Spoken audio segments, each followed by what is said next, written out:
দলের তরফ থেকে এবং রাজ্য সরকারের থেকে রাজ্য সরকারের প্রধান দলের সভাপতি নেত্রী টুইট করে বা ব্যাখ্যা দিয়েছে এবং এটা কেন্দ্র সরকারের বরাবরের সভা যেখানে দশমী পার হলো না, এই দশমীর মধ্যে তার পরের দিন এত মানে একটা পরিকল্পিত ভাবে ম্যান-মেড ডিজাস্টার বা বন্যা, এটা প্রতিবার ডিভিসি করে।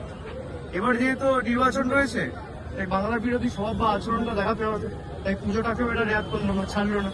মানুষ শান্তিতে পুজো কাটিয়ে দশমীর পরের দিন মানে এত মানুষের জীবন কার্যত বিপদের দিকে ঠেলে দেওয়া, এটা বিজেপির বরাবরের স্বভাব।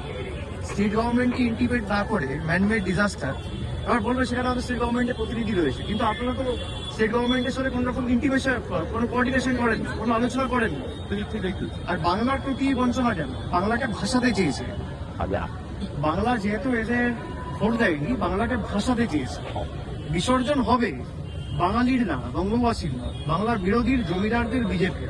2024-এ হয়েছে, যে কটা আবর্জনা রূপে পড়ে আছে দু চারটে, সেগুলো 2026-এ হবে।